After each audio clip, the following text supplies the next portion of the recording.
How are you going to create that change for yourself that sets you on the path for the greatest comeback of your life? Good question. What are you going to do starting tomorrow that'll make a difference? First, you have to understand that every great story starts with struggle, an uphill battle, a character building arc.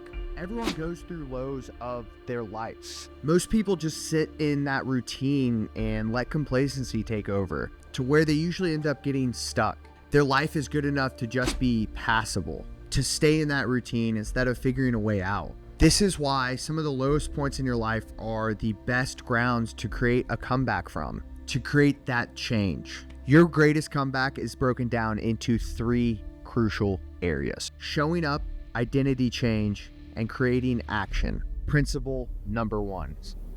You have the right to be in the top 1% by just showing up. It's so easy to be great nowadays because most people are weak.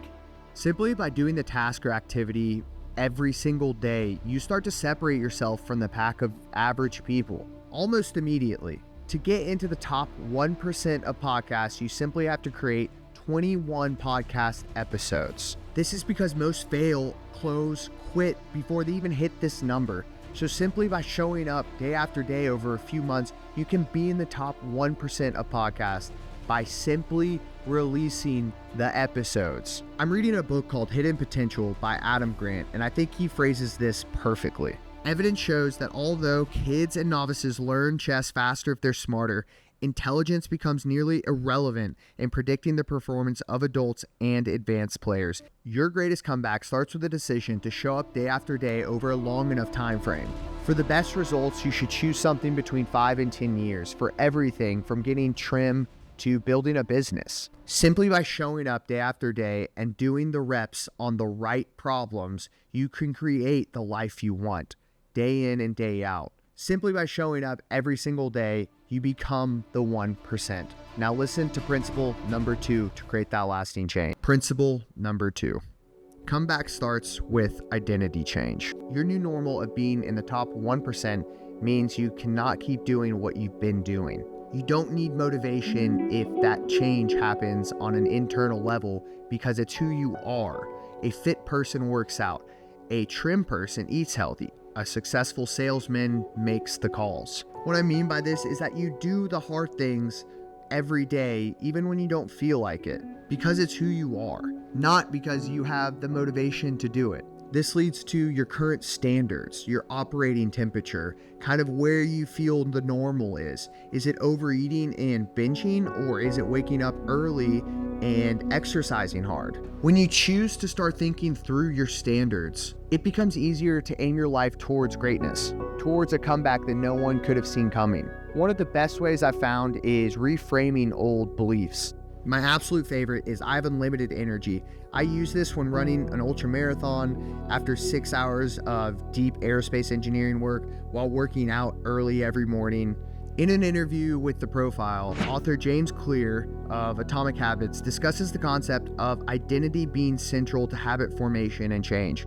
He emphasizes that true behavior change is fundamentally about identity change, such as considering yourself a runner or a meditator versus forcing yourself. Clear explains that when you view yourself in a certain way, such as considering yourself a runner or a meditator, your behavior naturally aligns with that identity. An author writes every day. An engineer works every day. A business owner goes to do the sales calls.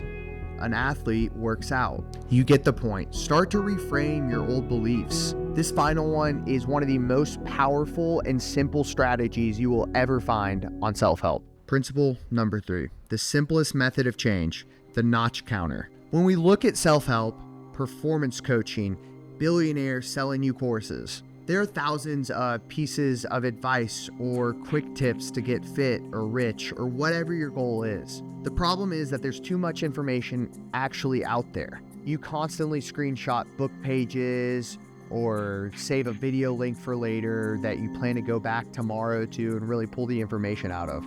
The problem is we never do that. You never actually use what you've been learning.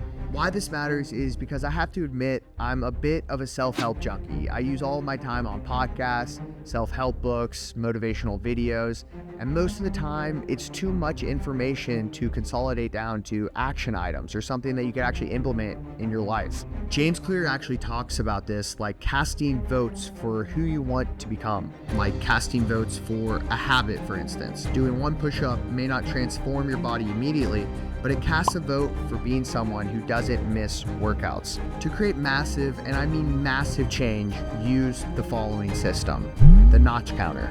The notch counter is to simply tally your wins and losses every single day. I spell counter with a K because of my initials. It helps remind me to do it every day.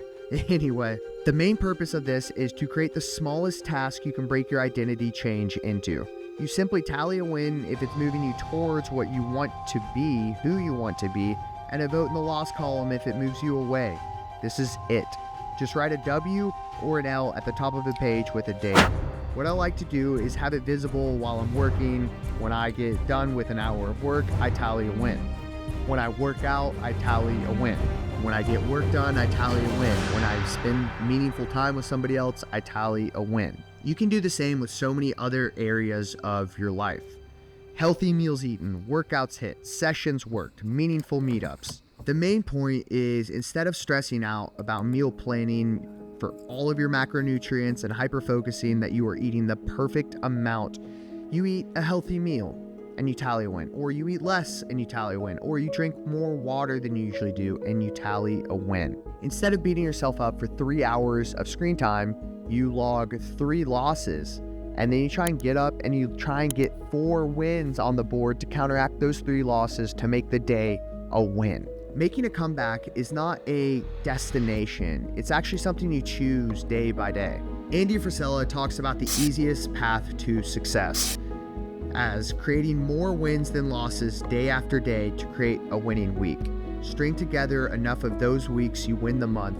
Enough winning months creates a winning year, and finally enough winning years creates lasting success. Somewhere along that timeline, making a comeback stops being a goal or destination and just becomes who you are when you start operating at that higher level and standard. From showing up day after day, creating lasting change towards who you truly want to become, and tallying more wins than losses, you can become anything you want to be in this life and go far beyond where you can even dream of. Now is your time to step out of the shadows and start choosing yourself. Now is your time to step out of the shadows and to choose victory, to choose winning. Now is the time to start choosing yourself. This is your time for the greatest chapter of your life. Now is your time for the greatest comeback we've ever seen.